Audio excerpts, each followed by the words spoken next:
Hello friends, स्वागत है आपके अपने यूट्यूब चैनल आद्या स्टडी एकेडमी में। आज की इस क्लास में हम सीटेट के लिए जो भी एनसीईआरटी के महत्वपूर्ण प्रश्न बन सकते हैं उन महत्वपूर्ण प्रश्नों को सॉल्व करने वाले हैं। उसके साथ ही पीवाईक्यू क्वेश्चन आज हम लगभग आपके 2011 के और 2012 में जो सीटेट के प्रश्न पूछे गए थे, सीटेट में साइंस के जो प्रश्न पूछे गए थे उन प्रश्नों को आज की इस क्लास में हम सॉल्व करने वाले हैं। एक एक प्रश्न आपके लिए बहुत महत्वपूर्ण है क्योंकि वो प्रश्न हैं जो कि एनसीईआरटी में आपके एज इट इज़ जिक्र किए गए हैं इनके बारे में, ठीक है। और एनसीईआरटी अगर सीटेट की बात की जाए तो टीचिंग के एग्जाम के लिए, वैसे हर एक एग्जाम के लिए एनसीईआरटी तो रामबाण है ही है, पर सीटेट के एग्जाम के लिए तो एनसीईआरटी बिल्कुल, आपको एनसीईआरटी तो छोड़ना ही नहीं है। सबसे पहले अगर कोई पूछे ना मेरे से कि, क्योंकि जब मैंने भी सीटेट निकाला था, जब मेरा निकला था तो मैंने सिर्फ और सिर्फ एनसीईआरटी फॉलो किया था। 6 to 10 का आपका एनसीईआरटी साइंस का फॉलो किया था, साइंस के लिए, ठीक है। तो अगर सीटेट के लिए कोई मेरे से पूछे कि आपको क्या पढ़ना है तो मैं तो यही प्रेफर करूँगी कि आप एनसीईआरटी पढ़िए। अगर 6 to 10, 6 से लेके 10 तक की अगर आप एनसीईआरटी एक बार जस्ट रीड कर लेते हैं ना तो आपके अच्छे मार्क्स आने ही आने हैं। आप 130 मार्क्स ईजिली अटेम्प्ट कर पाएंगे, पर क्या आपको एनसीईआरटी के सारे कॉन्सेप्ट आपके क्लियर होने चाहिए। तो आज के इस क्लास में वैसे हम एनसीईआरटी से थ्योरी क्लासेस भी चला रहे हैं, ठीक है। 3 4 टॉपिक हमारे, जैसे फूड वाला टॉपिक जिसमें कार्बोहाइड्रेट, फैट, विटामिन, वसा सारी चीज़ें हैं, ये हमने कंप्लीट किया था। माइक्रोन्यूट्रिएंट्स जो भी हैं सारी चीज़ें। फिर दूसरा टॉपिक हमारा स्टेट्स ऑफ मैटर यानी solid, liquid, gas, plasma, Bose-Einstein, ये कंप्लीट हुआ था। तीसरा टॉपिक हमारा मेटल्स एंड नॉन मेटल्स के बारे में कंप्लीट हुआ था। चौथा हम पढ़े थे चेंजेस के बारे में, फिजिकल और केमिकल चेंजेस जो होते हैं इनके बारे में पढ़ा था। पाँचवा हम किसके बारे में पढ़े हैं? केमिकल रिएक्शन के बारे में। कौन से? Chemical reaction. तो 5-6 टॉपिक हमारे बिल्कुल क्लियर हो गए हैं। अब हम पढ़ेंगे, अभी हम इन्हीं 2 टॉपिक देखिए, एक फूड और दूसरा क्या है? स्टेट ऑफ मैटर, यानी द्रव्य की अवस्थाएं। द्रव्य की अवस्था में ही आपके सॉलिड, लिक्विड, गैस, मिश्रण, विलयन, केमिकल रिएक्शन, चेंजेस, ये सारी चीज़ें उसी के अंतर्गत आती हैं एनसीईआरटी में।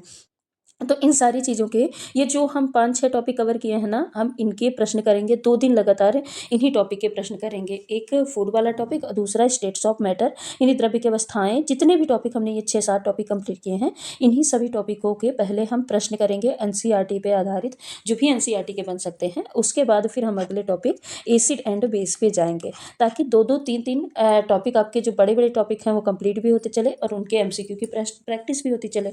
फिर लास्ट में सिर्फ बड़ी बड़ी मैराथन क्लास लाएंगे 3 घंटे 4 घंटे की, और उसमें क्या करेंगे? सिर्फ और सिर्फ क्वेश्चन की प्रैक्टिस करेंगे। अगर हम इतना भी 1 महीने का, जैसे हमारे पास टाइम है, अगर 1 महीने हम इतना भी कर लेते हैं ना, 1 मंथ अगर हम इतना भी फॉलो कर लेते हैं, तो साइंस में 30 आउट ऑफ 28, क्योंकि देखिए 1-2 तो सभी से गलत हो जाते हैं, ठीक है, पर 28 मार्क्स आप इजीली इसमें गेन कर पाएंगे, ठीक है।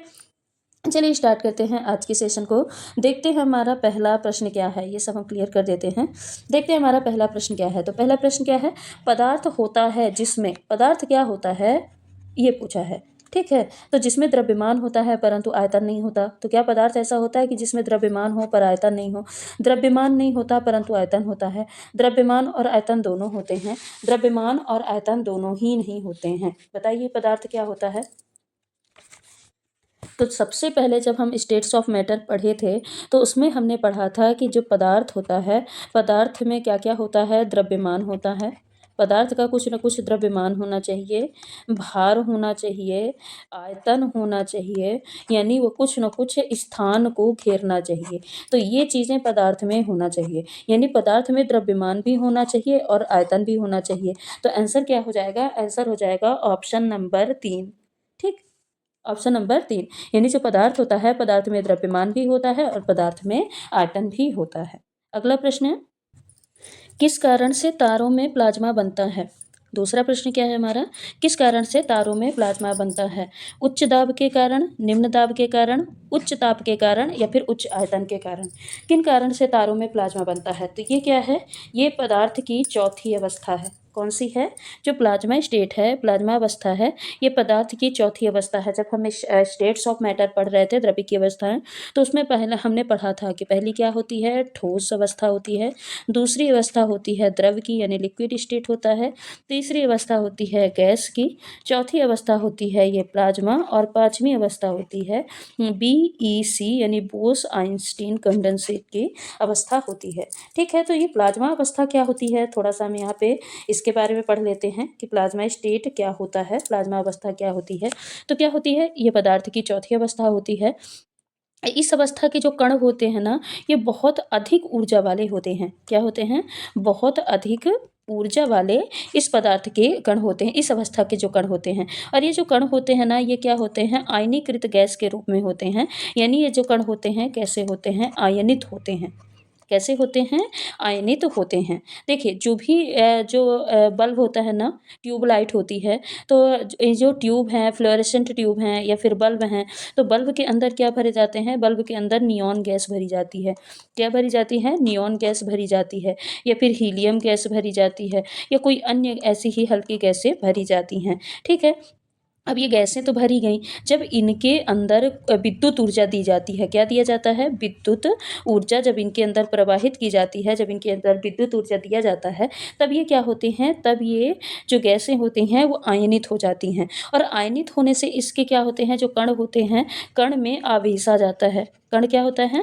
कण आवेशित हो जाते हैं, या कण में आवेश आ जाता है, जिसके कारण, आवेशित होने के कारण ही ये जो कण होते हैं ये कैसे हो जाते हैं? चमकीले हो जाते हैं।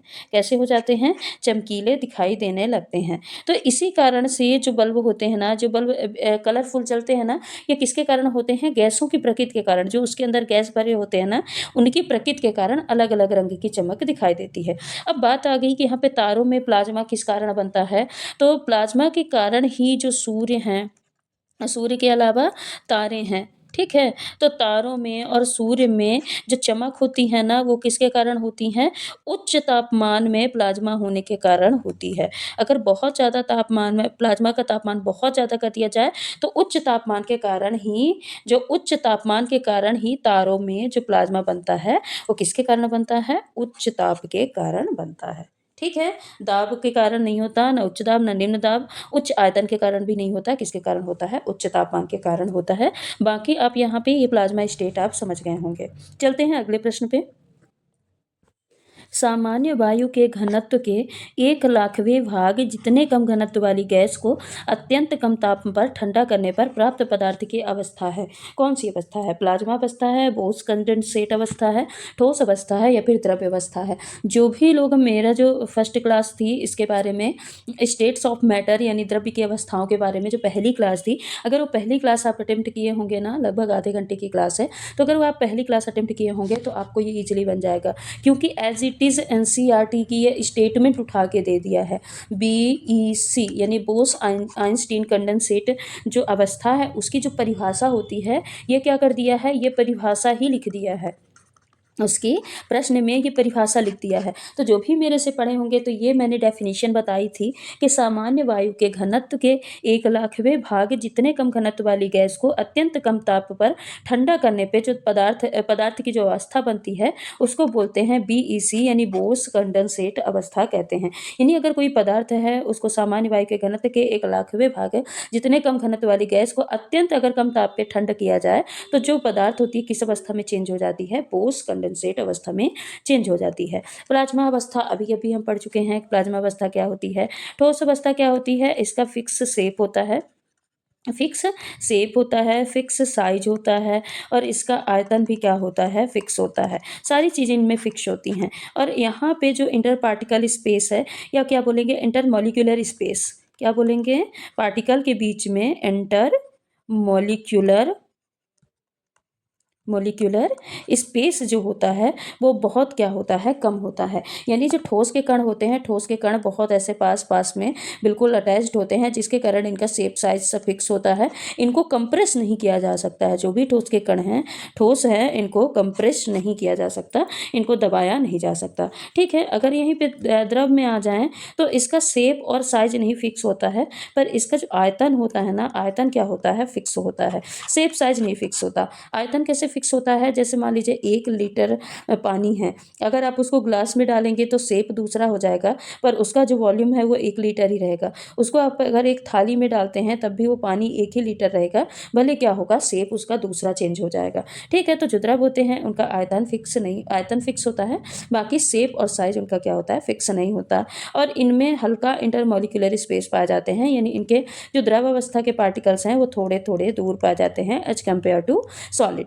वहीं पे अगर गैसियस स्टेट की बात की जाए, कहाँ पे लिखते हैं, यहाँ पे, अगर गैसियस स्टेट की बात की जाए तो ना ही उनका शेप फिक्स होता, ना ही साइज फिक्स होता, ना ही आयतन फिक्स होता, यानी इनके जो पार्टिकल हैं वो स्वतंत्र रूप से ऐसे रैंडमली मूव करते रहते हैं, कहीं भी मूव करते रहते हैं। पर जो गैस होती है ना, गैस को कंप्रेस किया जा सकता है। एलपीजी इसका सबसे अच्छा उदाहरण है। क्या? एलपीजी। एलपीजी जो होता है इसका सबसे अच्छा उदाहरण है किसका? गैसियस स्टेट का। ठीक है, इसको कंप्रेस करके इसको कम आयतन में छोटे स्पेस में इसको भरा जा सकता है। ठीक है, चलते हैं अगले प्रश्न पे।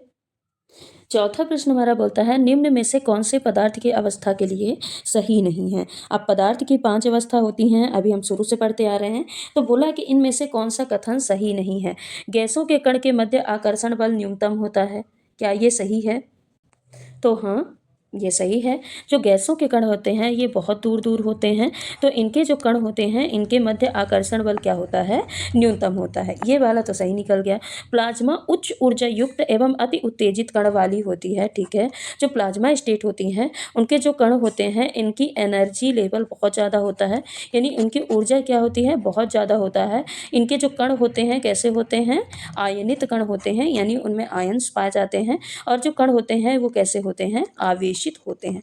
कैसे होते हैं? आवेशित होते हैं, उनमें कोई ना कोई चार्ज पाया जाता है। तो दूसरा भी सही है, दूसरा कथन भी, ये भी सही है। तीसरा क्या है? प्लाज्मा एक विशेष रंग में चमकती है, जो गैस की प्रकृति पर निर्भर करता है। हाँ, ये भी सही है। जो बल्ब होते हैं ना, कोई सा नीला चला, कोई सा पीला चला, ये किसके कारण होता है नीला पीला? ये इसलिए होता है क्योंकि जो प्लाज्मा होती है ना, जो गैसें होती हैं, जैसे बल्ब है, फ्लोरेसेंट ट्यूब है, तो इनमें क्या भरी जाती हैं? गैस भरी जाती हैं। अब जो ये गैस भरी जाती हैं, जब इसमें विद्युत चार्ज दिया जाता है, यानी विद्युत प्रवाहित किया जाता है, तो ये क्या हो जाती हैं? आयनित हो जाती हैं, या इनमें क्या आ जाता है? आवेश आ जाता है, कोई ना कोई चार्ज आ जाता है। अब आयनित होने के कारण या चार्ज आने के कारण ये क्या होती हैं? चमकने लगती हैं। कैसे होती हैं? चमकने लगती हैं। अब ये जो चमक होती है ना, किस रंग की चमक होगी, ये किस पे डिपेंड करता है कि उसमें कौन सी गैस भरी है, उसमें कौन सी गैस भरी है, यह उस बल्ब की चमक का रंग बताती है। ठीक है, तो तीसरा स्टेटमेंट भी सही हो गया, फर्स्ट भी सही है, सेकंड भी सही है, थर्ड भी सही है। चौथा आ जाता है, बोस आइंस्टीन कंडेंसेट अवस्था अति निम्न घनत्व वाली गैस को गर्म करने पर बनती है। तो क्या बताइए, गर्म करने पर बनती है? अभी हमने पढ़ा है, उसको क्या करना पड़ता है? बहुत ही लो टेम्परेचर पे, कम टेम्परेचर पे उसको क्या किया जाता है? ठंडा किया जाता है। क्या किया जाता है? ठंडा किया जाता है, गर्म नहीं किया जाता। तो ये चौथा ऑप्शन ही क्या हो जाएगा? गलत हो जाएगा, और यही हमारा क्या हो जाएगा? आंसर हो जाएगा। ठीक है, चलते हैं अगले प्रश्न पे। पदार्थ के एक अवस्था से दूसरी अवस्था में बदलने की प्रक्रिया के दौरान ताप एक समान रहता है, इसका कारण क्या है? गुप्त ऊष्मा, प्रसुप्त ऊष्मा, एक और दो दोनों, कम ऊष्मा का दिया जाना। मतलब जब पदार्थ, जैसे मान लेते हैं कोई सॉलिड है, सॉलिड में मान लेते हैं क्या है? बर्फ है।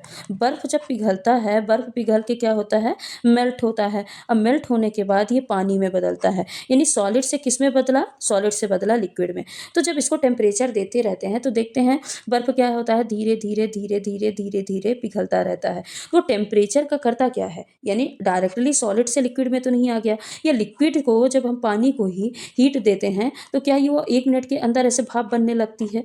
नहीं बनती। तो जब तक अवस्था नहीं परिवर्तन होता तब तक वो हीट क्या करती है?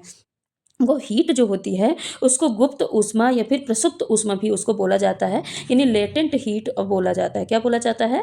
लेटेंट हीट उसको बोला जाता है। अब ये लेटेंट हीट क्या होती है? तो ये अवस्था परिवर्तन की तैयारी करती है। क्या करती है? अवस्था परिवर्तन की तैयारी करती है, यानी अपने आप में हीट को ये क्या करती रहती है? एब्जॉर्ब करती रहती है, ताकि वो अवस्था परिवर्तन कर सके। तो इसको क्या बोला जाता है? इसको गुप्त ऊष्मा और प्रसुप्त ऊष्मा बोला जाता है। इस समय जो तापमान होता होता है ना, तापमान एक समान बना रहता है। जब तापमान बिल्कुल बॉइलिंग पॉइंट पे आ जाएगा तब क्या होगा, पानी गैस में परिवर्तित हो जाएगा। मेल्टिंग पॉइंट पे आ जाएगा तब जाके सॉलिड किस में बदल जाएगा, पानी में या फिर लिक्विड में बदल जाएगा। ठीक है, तो इस ऊष्मा को क्या बोलते हैं, गुप्त ऊष्मा या प्रसुप्त ऊष्मा बोला जाता है। ठीक है, चलते हैं अगले प्रश्न पे। दिया है निम्न स्तंभों को सुमेलित कीजिए। यहाँ पे ये कॉलम नंबर फर्स्ट दिया है, ये है कॉलम नंबर सेकंड। अब यहाँ पे ये क्या दिए हैं, ऑप्शन दिए हैं और बोला इधर एक और 5 ऑप्शन दिए हैं। बोला है कि कौन सा किसके लिए कौन सा स्टेटमेंट सही है। बाष्पीकरण के लिए अब बताइए, बाष्पीकरण क्या होता है। बाष्पीकरण क्या होता है, किसी भी द्रव का गैस में बदलना क्या कहलाता है, बाष्पीकरण कहलाता है। तो एक का क्या हो जाएगा, एक हो जाएगा फर्स्ट। द्रव का गैस में बदलना बाष्पीकरण कहलाता है। ऊर्ध्वपातन क्या कहलाता है, ठोस का सीधे गैस में बदलना। ठोस का सीधे गैस में बदलना क्या कहलाता है, ऊर्ध्वपातन कहलाता है। ये सारी प्रक्रिया मैंने थ्योरी क्लासेस में कंप्लीट की है। जिसको भी नहीं आ रहा है तो प्लीज़ जाके थ्योरी क्लासेस देख लीजिएगा। हिमांक क्या होता है, यानी जमना क्या होता है, तो किसी भी द्रव का ठोस में बदलना क्या कहलाता है, हिमांक कहलाता है। तो सी का क्या हो जाएगा, 5 हो जाएगा। गलनांक क्या होता है, किसी भी ठोस का द्रव्य में बदलना क्या कहलाता है, गलनांक कहलाता है। तो ऑप्शन नंबर 4 क्या हो जाएगा, डी का हो जाएगा। तो ये क्या हो जाएगा, यही आंसर हो जाएगा। अब ये आपको ऑप्शन में करके दे देगा, फर्स्ट सेकेंड थर्ड ऐसे करके ऑप्शन में करके दे देगा। तो आप देख लीजिएगा ये मैच किस ऑप्शन में है। ठीक है, बाष्पीकरण क्या होता है, द्रव का गैस में बदलना। ऊर्ध्वपातन ठोस का गैस में बदलना। वहीं पे अगर गैस का सीधे ठोस में बदलना तो उसको क्या बोलते देते हैं, सेडिमेंटेशन बोल देते हैं। क्या बोल देते हैं, सेडिमेंटेशन, यानी निस्तारण, उसको क्या निक्षेपण, क्या बोल देते हैं, निक्षेपण, उसको निक्षेपण बोला जाता है। ठीक है, हिमांक क्या होता है, द्रव का ठोस में बदलना, और गलनांक क्या होता है, ठोस का द्रव में बदलना। अगला प्रश्न है, निम्नलिखित में से कौन सा समांगी मिश्रण है। स्टार्च और शर्करा, मेथनॉल और जल, ग्रेफाइट एवं चारकोल, कैल्शियम कार्बोनेट एवं कैल्शियम बाइकार्बोनेट, इनमें कौन सा समांगी मिश्रण है। तो सबसे पहले बताइए समांगी मिश्रण क्या होते हैं। जो मिश्रण होते हैं ना, 2 प्रकार के होते हैं। एक होता है समांगी मिश्रण और दूसरा हो जाता है विषमांगी मिश्रण। विषमांगी मिश्रण मतलब क्या समझते हैं, हेट्रोजीनस, और ये क्या होता है, होमोजीनस मिक्सचर। होमोजीनस मिक्सचर क्या होते हैं, तो जब मिश्रण के जितने भी घटक होते हैं, जितने भी अवयव होते हैं, पूरे मिश्रण में समान रूप से फैले हों। क्या हो, समान रूप से फैले हों, तो उसको क्या बोलते हैं, उसको समांगी मिश्रण बोला जाता है। जैसे वायु है, एयर, एयर क्या है, एक प्रकार का होमोजीनस मिक्सचर है, यानी एक प्रकार का क्या है, समांगी मिश्रण है। अब उसमें देखिए चाहे O2 हो, है ना, नाइट्रोजन है, CO2 है, सब क्या है, समान रूप से वातावरण में फैले रहते हैं। यानी ये नहीं कि कहीं पे नाइट्रोजन नाइट्रोजन बस वहाँ पे ऑक्सीजन ही नहीं है, अपने एटमॉस्फेयर की बात हो रही है। तो इसको क्या बोलते हैं, इसको समांगी मिश्रण बोला जाता है। विषमांगी मिश्रण क्या होते हैं, जब किसी मिश्रण के जो जितने भी घटक हैं, पूरे घटक, पूरे जो अवयव हैं, वो समान रूप से न फैले हों। समान रूप से जब वो नहीं फैले होते हैं तो उसको क्या बोलते हैं, विषमांगी मिश्रण। जैसे किसके, लोहे एवं बालू के बुरादे, क्या हो जाएगा, लोहे एवं बालू के बुरादे, ये क्या हो जाएंगे, एक प्रकार के विषमांगी मिश्रण के अंतर्गत आते हैं। तो यहाँ पे आंसर क्या हो जाएगा, आंसर हो जाएगा मेथनॉल और जल। ये क्या होते हैं, एक प्रकार के समांगी मिश्रण होते हैं।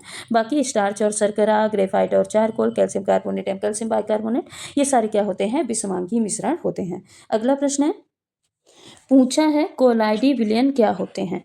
ठीक है, तो कोलाइडी विलयन एक समांगी मिश्रण है। कणों के आकार 1 nm से कम होता है तथा कणों को छनन विधि द्वारा पृथक किया जा सकता है। अस्थायी होता है, कणों का आकार 1 से लेकर 100 nm के बीच में होता है, और तथा कणों को अपकेंद्रण तकनीकी द्वारा पृथक किया जाता है। यहाँ पे एक स्टेटमेंट आपका कोलाइडी विलयन के बारे में सही है, आपको वही चूज करना है। तो क्या बताइए, कोलाइडी विलयन क्या होते हैं, पार्टिकल उनके अलग अलग होते हैं, यानी पार्टिकल उसमें मिक्सचर बिल्कुल मिक्स नहीं होते हैं। तो जो कोलाइडी विलयन है, जब उनके पार्टिकल समान रूप से फैले नहीं होते, मिक्स नहीं होते हैं, तो क्या ये समांगी मिश्रण होंगे, नहीं। जो कोलाइडी विलयन होते हैं वो क्या होते हैं, विषमांगी मिश्रण होते हैं। कैसे मिश्रण होते हैं, विषमांगी मिश्रण होते हैं। इनके कणों का आकार 1 nm से कम नहीं होता, कैसा होता है, 1 से लेके 100 nm के बीच में होता है। क्या होता है, 100 nm के बीच में होता है, और इसको छनन विधि द्वारा पृथक नहीं किया जा सकता। यहाँ पे क्या लिखा है, किया जा सकता है, जबकि ये गलत है। इनको छान के हम अलग नहीं कर सकते। क्यों, क्योंकि इनके जो कण होते हैं हैं ना बहुत ज़्यादा छोटे होते हैं, अति सूक्ष्म होते हैं, इसीलिए उनको हम छान के अलग नहीं कर सकते। और जो कोलाइडी विलयन होते हैं ना, ये अस्थायी नहीं होता, ये कैसा होता है, स्थायी होता है। और इनके कणों का आकार कितना होता है, 1 से लेके 100 nm के बीच में होता है तथा कणों को किस विधि द्वारा, अपकेंद्रीकरण तकनीकी द्वारा पृथक कर सकते हैं। ठीक है, छनन विधि द्वारा नहीं कर सकते, किसके द्वारा कर सकते हैं, अपकेंद्रीकरण तकनीकी द्वारा इसको पृथक किया जा सकता है। अगला प्रश्न है, निम्नलिखित में से कौन सा तथ्य भौतिक परिवर्तन के लिए सत्य है। पहला ऑप्शन क्या है, भौतिक परिवर्तन अस्थायी होते हैं तथा उत्क्रमित हो सकते हैं। भौतिक परिवर्तन के दौरान अवयवों का संगठन परिवर्तित हो जाता है। भौतिक परिवर्तन के दौरान ऊर्जा अवशोषित नहीं होती है। भौतिक परिवर्तन के दौरान तत्वों का यथार्थ समाप्त हो जाता है। इन्हें जो तत्व होते हैं उनका जो मेन गुण है वो क्या होता है, समाप्त हो जाता है। तो सबसे पहले समझिए भौतिक परिवर्तन होता क्या है। तो भौतिक परिवर्तन मतलब भौतिक गुणों में परिवर्तन। भौतिक गुण मतलब क्या समझते हैं, जो कि दिखने वाला है, जो कि क्या है, दिखने वाला। जैसे कांच है ना, इतना बड़ा कांच है, उसको छोटे छोटे टुकड़ों में चेंज कर दीजिए तो ये क्या कहलाता है, भौतिक परिवर्तन है। एक कागज का इतना बड़ा टुकड़ा है, उसको बीच से फाड़ दीजिए तो उसका शेप साइज चेंज हो जाएगा, इसको क्या बोलेंगे, ये भौतिक परिवर्तन है। ठीक है, एक लकड़ी के बड़े टुकड़े को यहाँ से बीच से काट दीजिए तो ये क्या कहलाएगा, भौतिक परिवर्तन कहलाएगा। अब बताइए, क्या कागज को बीच से फाड़ देंगे तो ये कागज ना हो कि कुछ दूसरा बन जाएगा, नहीं। तो जो भौतिक परिवर्तन होते हैं ना, भौतिक परिवर्तन में उसका जो मेन गुण है वो कभी भी परिवर्तित नहीं होता है। ठीक है, जो मेन उसका गुण है वो परिवर्तित नहीं होता है, मेन गुण उसका बना रहता है। तो सबसे पहले तो यही ऑप्शन गलत होता है कि तत्वों का यथार्थ समाप्त हो जाता है, यानी उनका जो मेन गुण है वो खत्म हो जाता है, तो ऐसा नहीं होता है, वो बना रहता है। भौतिक परिवर्तन के दौरान ऊर्जा अवशोषित नहीं होती, तो होती है, ये भी गलत है। भौतिक परिवर्तन के दौरान ऊर्जा अवशोषित होती है। यहाँ पे बोला है भौतिक परिवर्तन के दौरान अवयवों का संगठन परिवर्तित हो जाता है, तो ऐसा नहीं है। संगठन परिवर्तन से मतलब क्या समझते हैं कि पहले जो कागज है वो किसका बना है, मान लेते हैं सेल्यूलोज का बना है। ठीक है, किसका बना है, सेल्यूलोज का कागज बना है। अब क्या उसको बीच से फाड़ दिए तो ये कागज किसी का काइटिन का बन गया, नहीं। तो ये कागज किसी का अभी भी किसका बना है, सेल्यूलोज का ही बना है। यानी उनका जो संगठन होता है, जिन चीज़ों से वो मिलकर बना होता है, वो परिवर्तित नहीं होता। भौतिक परिवर्तन अस्थायी होते हैं, सही है। और ये उत्क्रमित होते हैं, यानी इनको रिवर्स किया जा सकता है, रिवर्स किया जा सकता है। जैसे बर्फ है, बर्फ को हम किस में बदले, पानी में बदले, फिर पानी को हम बर्फ में बदल सकते हैं। यानी बर्फ पहले क्या था, पानी क्या था, लिक्विड स्टेट में था, उसको हम वापस बर्फ में बदले, फिर बर्फ को फिर से हम लिक्विड स्टेट में ला सकते हैं, पानी में बदल सकते हैं। तो ये क्या कहलाया जाएगा, ये क्या कहलाएगा, भौतिक परिवर्तन। अब जैसे जो पानी है इसको H2O यानी हाइड्रोजन और ऑक्सीजन से मिलकर बना है, तो जो बर्फ होता है क्या इसमें कोई तीसरी चीज़ आ जाएगी, नहीं, इसमें भी हाइड्रोजन और ऑक्सीजन ही होगा। तो वही जो भौतिक परिवर्तन होते हैं ना, उसमें तत्व का जो यथार्थ गुण है, यानी जो उसका मेन प्रॉपर्टी है, वो कभी भी चेंज नहीं होता है। ठीक है, तो भौतिक परिवर्तन अस्थायी होते हैं, ये न किसी किसके कारण होते हैं, कारण के कारण होते हैं। यानी कोई ना कोई इसमें कारण होता है। जैसे कोई स्प्रिंग है ना, स्प्रिंग जब तक इसमें फोर्स लगाए रहेंगे, बाहर से अप्लाई किए रहेंगे, तब तक ये क्या रहेगी, फैली रहेगी। जहाँ इसको हम छोड़ देंगे, जहाँ इससे कारण हट जाएगा, तो ये वापस से अपने पोजीशन में आ जाएगी। तो इसको क्या बोलते हैं, भौतिक परिवर्तन। यानी स्प्रिंग का कोई इसमें गुण नहीं चेंज हुआ है। ठीक है, तो ये क्या हो जाएगा, भौतिक परिवर्तन। अगर वहीं पे बात की जाए किसकी, रासायनिक परिवर्तन की। अब यहाँ पे बात आई है तो पढ़ लीजिए रासायनिक परिवर्तन, यानी केमिकल चेंजेस के बारे में। रासायनिक परिवर्तन के बारे में भी मैं पढ़ा चुकी हूँ। तो इसमें क्या होता है, ये जो रासायनिक परिवर्तन होता है स्थायी होता है, इसको हम रिवर्स नहीं कर सकते हैं, रिवर्स नहीं कर सकते। जैसे जो पाचन होता है, पाचन क्या, इसको हम रिवर्स कर सकते हैं। एक बार फूड पच गया, ठीक है, इसमें एसियल वगैरह मिल गया है, फूड पच गया, तो क्या वापस से हम रोटी इसको बना सकते हैं, पचे हुए फूड को नहीं बना सकते। पाचन है किसी चीज़ का सड़ना, ये क्या हो जाएगा, रासायनिक परिवर्तन। किसी चीज़ के रंग में चेंज होना, उसके गंध में चेंज होना, ठीक है, उसके स्वरूप में परिवर्तन होना, तो ये क्या कहलाएगा, ये सब रासायनिक परिवर्तन के अंतर्गत आते हैं। और जो रासायनिक परिवर्तन होता है ना, रासायनिक परिवर्तन में जो पदार्थ होती है उसकी जो मेन प्रॉपर्टी होती है, मेन जो प्रॉपर्टी होती है वही क्या होती है, चेंज हो जाती है। ठीक है, जो मेन उसका गुण है, मेन जो उसका स्वभाव है वही चेंज हो जाता है। यानी रासायनिक परिवर्तन में जो भी प्रोडक्ट बनेगा ना, जो भी प्रोडक्ट बनेगा ये क्या होगा, अपना जो रिएक्टेंट होगा यानी जो पदार्थ है, पदार्थ से क्या होता है, भिन्न होता है, हमेशा क्या होता है, भिन्न होता है। तो इसको क्या बोलते हैं, इसको बोलते हैं रासायनिक परिवर्तन। आई होप आपको भौतिक परिवर्तन एवं रासायनिक परिवर्तन दोनों समझ में आ गए होंगे। चलते हैं अगले प्रश्न पे। निम्नलिखित में से किसमें भौतिक परिवर्तन नहीं है? लोहे का पिघलना, लोहे में जंग लगना, लोहे की छड़ का मुड़ना, लोहे को खींचकर तार बनाना। तो बोला है इसमें कौन सी भौतिक परिवर्तन नहीं है। तो अगर किसी चीज़ का स्वरूप बदल रहा है ना, तो क्या हो जाएगा, भौतिक परिवर्तन। यानी सिर्फ उसका क्या है, शेप और साइज चेंज हो रहा, उसका मेन जो गुण है वो गुण नहीं बदल रहा है, सिर्फ क्या हो रहा है, स्वरूप बदल रहा है, तो उसको क्या बोलेंगे, भौतिक परिवर्तन। जैसे लोहे का पिघलना, लोहा भले ही गोले के रूप में था, पिघल के ये ऐसे चौकोर रूप में आ गया, पर है तो लोहा, ये क्या हो जाएगा, भौतिक परिवर्तन हो जाएगा। लोहे की छड़ का मुड़ना, मान लीजिए कोई लोहे की छड़ है, पहले ऐसे सीधी थी, बाद में ऐसे मुड़ गई, तो क्या वो लोहा नहीं रही, तो है तो अभी लोहा, तो ये भी क्या हो जाएगा, भौतिक परिवर्तन होगा। लोहे को खींचकर तार बनाना, ये भी क्या हो जाएगा, भौतिक परिवर्तन। पर लोहे में जंग लगना ये कैसी है, ये रासायनिक परिवर्तन है। क्या है, यह एक प्रकार का रासायनिक परिवर्तन है, भौतिक परिवर्तन नहीं है। ठीक है, अभी हमने पढ़ा कि जंग लगना, पाचन है, गंध है, ये सब क्या होते हैं, रासायनिक परिवर्तन होते हैं। अब जंग लगे लोहे को वापस नॉर्मल लोहे में नहीं बदल सकते, बस क्या कर सकते हैं, ये और ख़राब ना हो उसके लिए इसमें जिंक की परत चढ़ा दी जाती है। ठीक है, तो वो क्या होता है, जो लोहा है ये नमी के संपर्क में नहीं आता और ऑक्सीजन के संपर्क में नहीं आता, जिससे इसमें और ज़्यादा भी जंग नहीं लगते हैं। अगला प्रश्न है, निम्नलिखित दशाओं में से किस एक में रासायनिक अभिक्रिया नहीं होती है?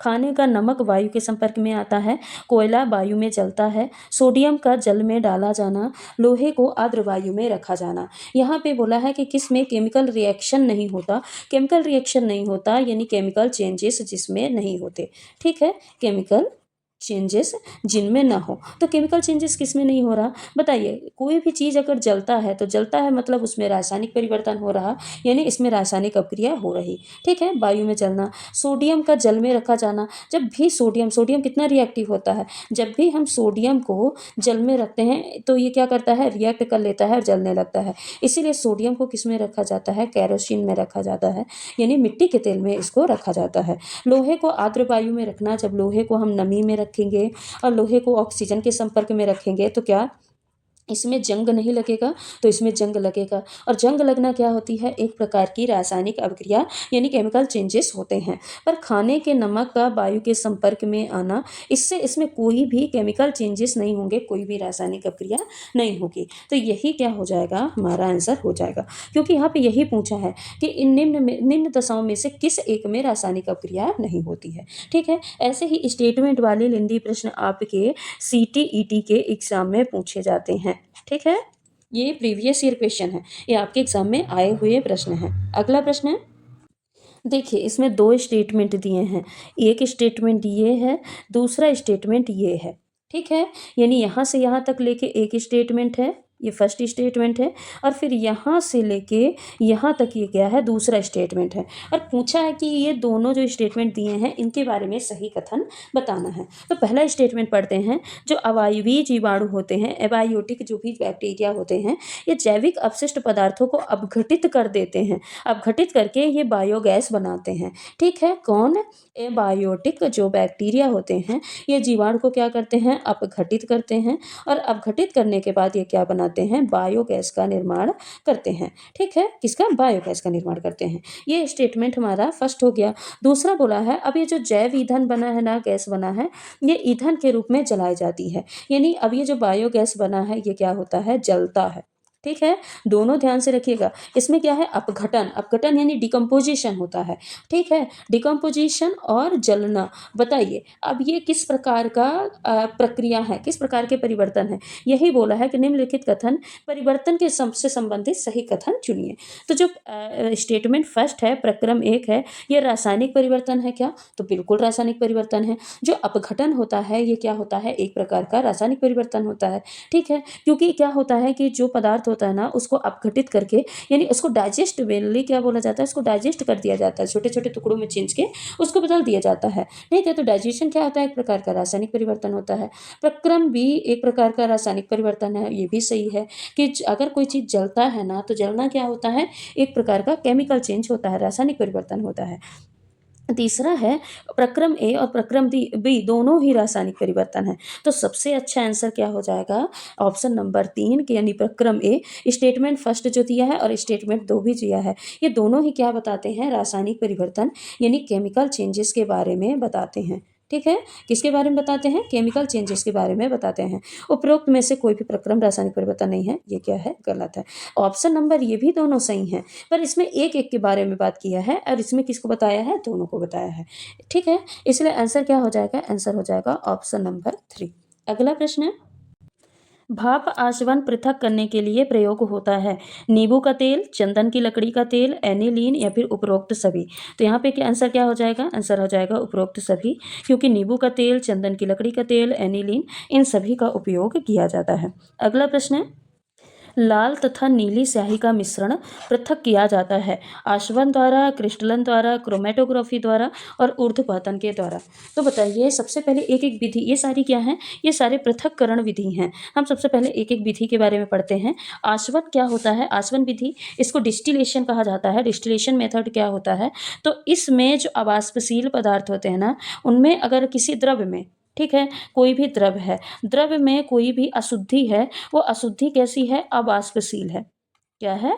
अवाष्पशील है। तो ऐसी अशुद्धियों को पृथक करने के लिए आसवन मेथड का उपयोग किया जाता है, डिस्टिलेशन मेथड का उपयोग किया जाता है। ठीक है, और खासकर जो ये द्रव्य है ना, इन द्रवों का जो क्वथनांक है यानी जो बॉइलिंग पॉइंट है, द्रव का जो बॉइलिंग पॉइंट है, उसमें लगभग 30 से 40 डिग्री सेल्सियस का अंतर होना चाहिए। ठीक है, मान लेते हैं कोई जो द्रव है वो कितने में पिघलता है, कितने में वाष्पशील होता है? 100 डिग्री सेल्सियस में। फिर दूसरा जो द्रव हो वो कितने पे वाष्पशील होना चाहिए? 140 डिग्री सेल्सियस में। यानी लगभग 30 से 40 डिग्री सेल्सियस का उनके वाष्पन में, यानी उनके जो वेपोराइजेशन प्रोसेस है, उनकी जो बॉइलिंग पॉइंट है, उसमें अंतर होना चाहिए। ठीक है, ये हो जाएगा आसवन विधि। दूसरा आ जाता है क्रिस्टलन विधि यानी क्रिस्टलाइजेशन मेथड। क्रिस्टलाइजेशन मेथड क्या होता है?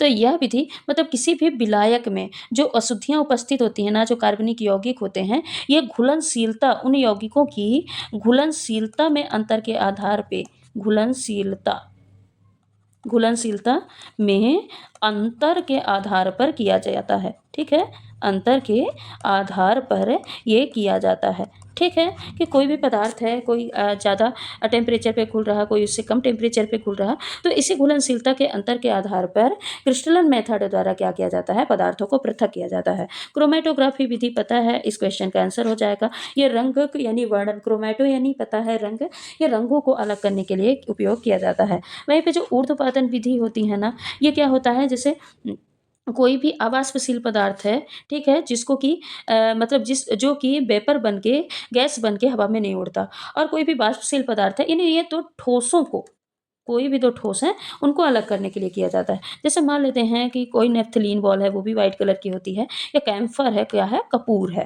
ठीक है, कपूर में अगर व्हाइट कलर के संगमरमर के पत्थर गिरे हैं, अगर उनको अलग करना है, पहचान नहीं पा रहा है, तब कैसे करेंगे? ऊर्ध्वपातन विधि द्वारा। यानी जो कपूर होता है, ये सीधे सॉलिड से किस में बदल जाता है? सॉलिड से गैस में बदल जाता है। लेकिन जो पत्थर गिरे हैं, वो तो गैस में नहीं बदलेंगे, तो इस विधि द्वारा, ऊर्ध्वपातन विधि द्वारा उनको अलग किया जा सकता है। ठीक है, तो ये चारों विधियाँ डिटेल में हमने पढ़ लिया। आप इनको ज़रूर पढ़ के जाइएगा, इनसे प्रश्न ज़रूर बनते हैं। अगला प्रश्न है, अब ये प्रश्न देखिए, देखिए कितना बड़ा प्रश्न है, पर ये आपका सीटेट जून 2011 में आया हुआ प्रश्न है। ये आपका क्या है? PYQ प्रश्न है। ये PYQ आपका प्रश्न है। तो पहले इस प्रश्न को देखिए, इसको समझिए, इसको मैं एक आपका रिएक्शन के माध्यम में लिखती हूँ, वो समझिए, फिर इसके ऑप्शन को देखते हैं। क्या बोला है? जब एक लोहे की कील को कॉपर सल्फेट के विलयन में डुबोया जाता है, यानी कील किसकी है? लोहे की है, आयरन Fe लिखेंगे, और कील है ये सॉलिड स्टेट में होगी। जब इसको किस में डुबाया जाता है? कॉपर सल्फेट यानी CuSO4। ठीक है, ये क्या है? विलयन है, यानी एक्वस सॉल्यूशन है। इसमें जब डुबोया जाता है तो धीरे धीरे जो कॉपर सल्फेट के विलयन का हल्का रंग क्या होता है? हल्का पड़ने लगता है, और लोहे की कील पर एक भूरे रंग की परत जम जाती है। भूरे रंग की परत मतलब ये सल्फेट जाके लोहे की कील पे जम जाएगा, यानी क्या होगा? FeSO4 बना लेगा, यानी आयरन सल्फेट बनेगा। इसको क्या बोलेंगे? Iron sulphate. ठीक है, क्या बनेगा? आयरन सल्फेट बनेगा।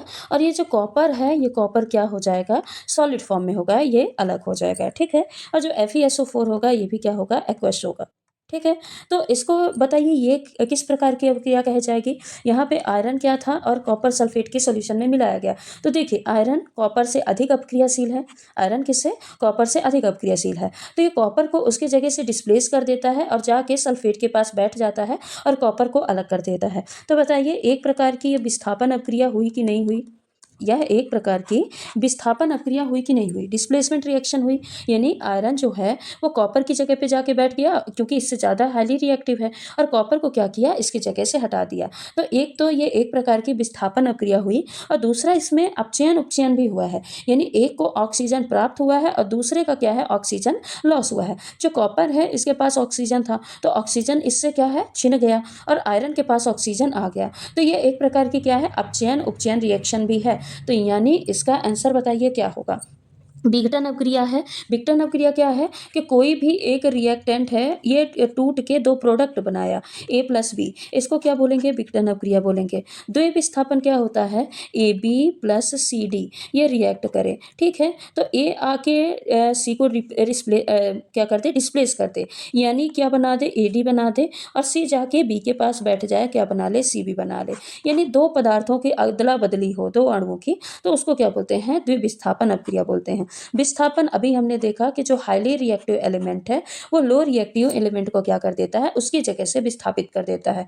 रेडॉक्स अपक्रिया भी हमने पढ़ा कि अगर एक से ऑक्सीजन क्या होता है, माइनस होता है, और दूसरे से ऑक्सीजन अगर ऐड होता है तो इसको क्या बोलते हैं, अपचयन उपचयन। और अपचयन उपचयन अगर किसी अपक्रिया में दोनों एक साथ हो रहा है तो उसी को क्या बोलते हैं, रेडॉक्स रिएक्शन बोला जाता है। संयोजन अपक्रिया क्या होते हैं, दो रिएक्टेंट मिले ए प्लस बी और मिलके एक प्रोडक्ट बना दिए ए बी, इसको क्या बोलते हैं, संयोजन अपक्रिया बोलते हैं। तो इसका आंसर क्या हो जाएगा, इसका आंसर हो जाएगा विस्थापन और रेडॉक्स अपक्रिया। अगला प्रश्न है, निम्नलिखित में से तीन धातुओं के ऐसे समूह को चुनिए जो मुक्त अवस्था में पाई जाती हैं। ये भी आपका सीटेट नवंबर 2012 में आया हुआ प्रश्न है। Copper gold iron, silver gold platinum, aluminium copper silver, यानी गोल्ड आयरन और सिल्वर। बताइए आंसर क्या होगा इसका। तो आंसर इसका हो जाएगा सिल्वर गोल्ड और प्लेटिनम। ये तीन ऐसी धातुएं हैं जो कि मुक्त अवस्था में पाई जाती हैं। तो आंसर क्या हो जाएगा, आंसर हो जाएगा ऑप्शन नंबर बी।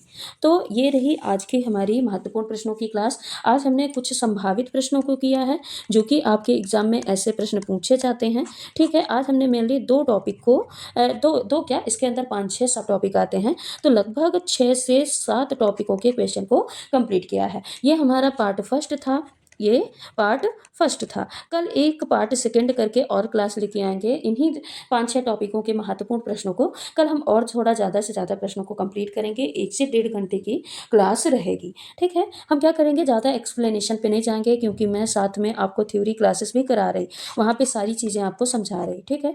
हम ज़्यादा से ज़्यादा प्रश्नों को कंप्लीट करने की कोशिश करेंगे, जिस पे जो संभावित प्रश्न है वो रहेंगे, और साथ ही PYQ क्वेश्चन साथ में आपको ऐसे प्रूफ लिखा रहेगा वहाँ पे कि प्रश्न कब आया है, आप उसको जाके चेक भी कर सकते हैं, ठीक है।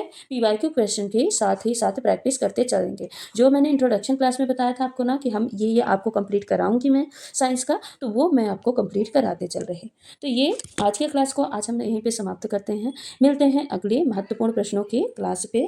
तो आज के लिए बस इतना ही। अगर आप वीडियो पे नए हैं तो चैनल पे नए हैं तो चैनल को सब्सक्राइब कर लीजिएगा, वीडियो को लाइक कर दीजिएगा, और नई वीडियो का नोटिफिकेशन पाने के लिए बेल आइकन को जरूर प्रेस करिएगा। मिलते हैं अगले वीडियो पे, आज के लिए यहीं तक, बस धन्यवाद।